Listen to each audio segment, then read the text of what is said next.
নমস্কার বন্ধুরা, জয়ীর সংসারের একটি নতুন ব্লগে তোমাদের স্বাগতম। আশা করি তোমরা সকলে খুব ভালো আছো, আমিও ভালো আছি। রোজকার মতন আজও ঠাকুর ঘরের পুজো সেরে চলে এসেছি রান্নাঘরে সকাল সকাল রান্না করতে। আজকে বানাচ্ছি একটু ভেন্ডি সর্ষে পোস্ত। ভেন্ডির তরকারি, ভেন্ডি ভাজা রোজ রোজ খেতে খেতে যখন ভালো লাগে না, তখন একটু অন্য উপায়ে বানালে বোধহয় তার টেস্টটা একটু ভালো লাগে। তাই আজকে বানিয়ে নিয়েছি কালো জিরে, কাঁচা লঙ্কা দিয়ে, শুকনো লঙ্কা, কালো জিরে এগুলোও ফোড়ন দিয়েছি। তার মধ্যে দিয়ে দিয়েছি ভেন্ডিটা, নুন দিয়ে ঢাকা দিয়ে দিয়েছিলাম। মিক্সিতে সাদা সর্ষে আর পোস্ত আর টমেটো দিয়ে ভালোভাবে গ্রাইন্ড করে নিয়েছি। পেস্টটা দিয়ে আবার কিছুক্ষণ ঢাকা দিয়ে দিয়েছি। ভেন্ডি পোস্ত রেডি হয়ে গেছে। এদিকে পোস্তটাও রিফিল করে নিচ্ছি, কোটোতে শেষ হয়ে গিয়েছিল। সমস্ত কাজ একবারে করে নিচ্ছি, কারণ পোস্তটা আবারও একটু লাগবে এরপরে যে শুক্তোটা বানাবো তার মধ্যে। বাবা মা এসেছিল, দেশ থেকে ঘুরে এসেছে, এসে দেশের অনেক জিনিস দিয়ে গেছে, তার মধ্যে এই নারকেলটাও এক অন্যতম। এই নারকেলটা শুধু আমার কাছে নারকেলই না, এর সঙ্গে জড়িয়ে আছে আমার অনেক স্মৃতি, অনেক ভালোবাসা। কারণ এই নারকেল গাছটা আমার ঠাকুমা দেশের বাড়িতে বসিয়েছিল।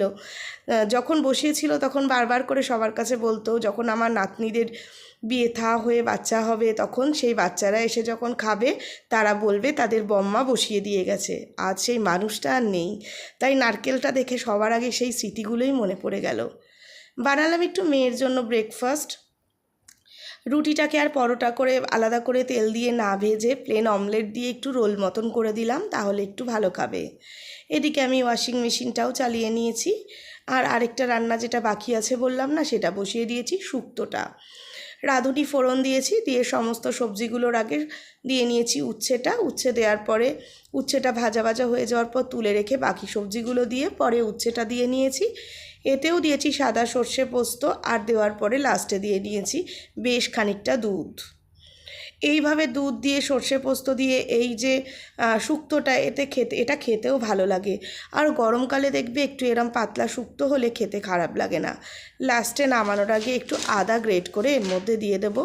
আর তার আগে তার সাথে দিয়ে দিয়েছি তেজপাতা আর অল্প একটু ঘি দিয়ে দেবো, তাহলেই শুক্তো রেডি হয়ে যাবে। আমাদের দেশের বাড়িতে বাবা মা যখন আমরাও যখন ছোট ছিলাম, বাবা মার সাথে আর ঠাকুমা, বাবা মা, আমরা প্রত্যেকেই যেতাম। কিন্তু বিয়ের পরে এখন আমাদের সময় হয় না, কিন্তু বাবা মা প্রত্যেক বছর আমাদের গৃহদেবতার পুজোতে বাড়ি যায়। তাই এবারেও গিয়েছিল, আর এই নারকেল টুকটাক জিনিস একটু নিয়ে এসেছিল। দেশের এই জিনিসগুলো আমাদের কাছে অনেক স্বাদ, অনেক ভালোবাসা, অনেক স্মৃতি জড়িয়ে থাকে, তাই এগুলোর মূল্য অনেক বেশি আমাদের কাছে। মুনিয়া এখন পড়তে বসেছে, কিন্তু মুনিয়ার এখন পড়াশুনো ছেড়ে দিয়ে এখন যে লড়াইটা চলছে ওর সাথে আমার, সেটা হচ্ছে এই কলাটা ওকে এখন খাওয়াবো। যে কোনো অন্য কোনো খাবার দিলে, বেশ টেস্টি খাবার হলে খেতে ভালোবাসে, কিন্তু ফল বা এরকম ধরনের কোনো খাবার দিলে তখন মুনিয়ার আর মোটেই পছন্দ হয় না। জানি না প্রত্যেকটা বাচ্চাই কি এরম করে, নাকি মুনিয়াই শুধু এরম করে, তোমরা একটু বলো তো আমাকে। এই সমস্ত খাবারগুলো খাওয়াতে আমাকে ভীষণ ওর সাথে পরিশ্রম করতে হয়, এত বড় হয়ে গেছে তাও। এদিকে দেখো, জানলার কাছে এসে একটু দাঁড়াতেই বকনবেলিয়া গাছটায় যখন চোখ গেল, ফুলগুলো একটু দেখলাম, তোমাদের সাথেও শেয়ার করলাম।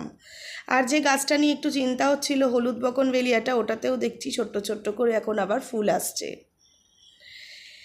রান্নাবান্না হয়ে যাওয়ার পরে হঠাৎ করে মনে হলো যে একটু ডালের বড়া বানাবো। তাই এই ডালটাও জানো আমার দেশের বাড়ির দিকে, তবে আমাদের দেশের বাড়ি না, এটা আমার মাসির বাড়িও গ্রামের দিকে। মাসি তার চাষের থেকে এই ডালটা পাঠিয়েছে, তাই এর স্বাদ অন্য মানে এমনি ডালের থেকে অনেক বেশিই লাগে। আর এই সমস্ত জিনিস তো চট করে পাওয়া যায় না, তাই যখন পাওয়া যায় তখন এর মূল্যটাও সত্যি অনেকটাই মনে হয়। তাই ডালের বড়াটা বানিয়ে নিচ্ছি, ডালটাকে পেস্ট করে নিয়েছি ভালোভাবে। এবার তার মধ্যে আমি পেঁয়াজটাকেও না মিক্সিতে এইভাবেই গ্রাইন্ড করে নিয়েছি, যাতে আলাদা করে পেঁয়াজ কুচিয়ে দিলে পেঁয়াজটা সিদ্ধ না হলে কীরকম দাঁতে লাগে। তো তার মধ্যে নুন দিয়ে সমস্ত দেওয়ার পরে আমি দুটো ডিম ফাটিয়ে এর মধ্যে দিয়ে দিয়েছি, তাহলে বড়াটা বেশ মুচমুচে হবে।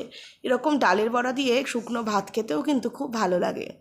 তো অনেক দিন আগেই দিয়েছিল মাসি ডালটা, কিন্তু খাওয়া হচ্ছিল না, তাই ভাবলাম যে আজকেই ডালের বড়াটা করে নিই। তার মধ্যে অভিও যেহেতু আজকে কলেজে যায়নি, ও বাড়িতে আছে, তাই একসাথে সবাই মিলে খাবো। এই সমস্ত খাবারগুলো আবার ওকে ছেড়ে খেতে ইচ্ছা করে না, তাই ভাবলাম ও যখন আছে তাহলে বানিয়েই নিই।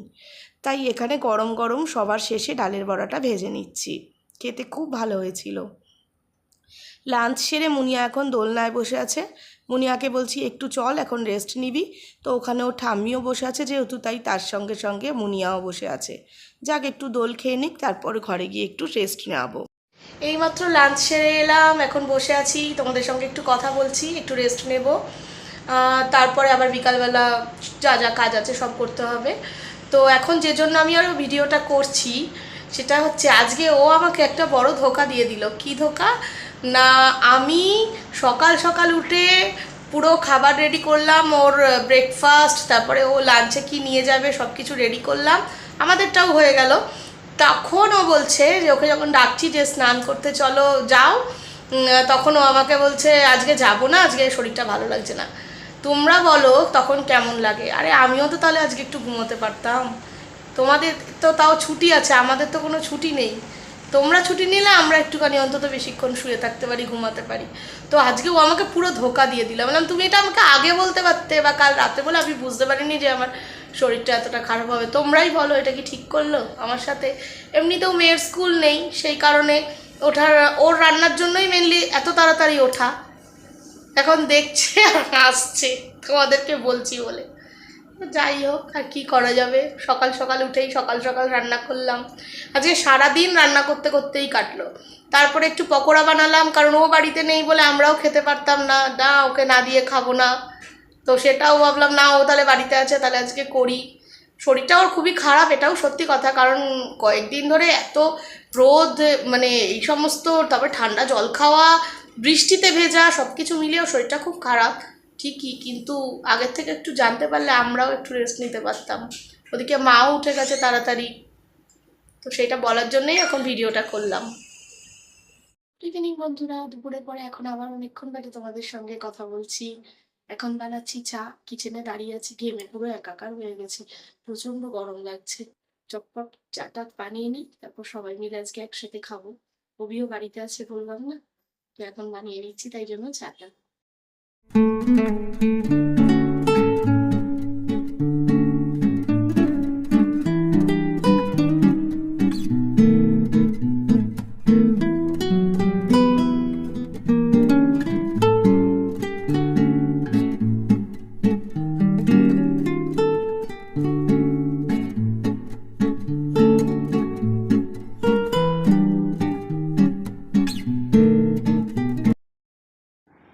মেয়েকে ওর পাপা অঙ্ক করাচ্ছে, আর আমি এর মধ্যে রাত্রে ডিনারটা বানিয়ে নিচ্ছি।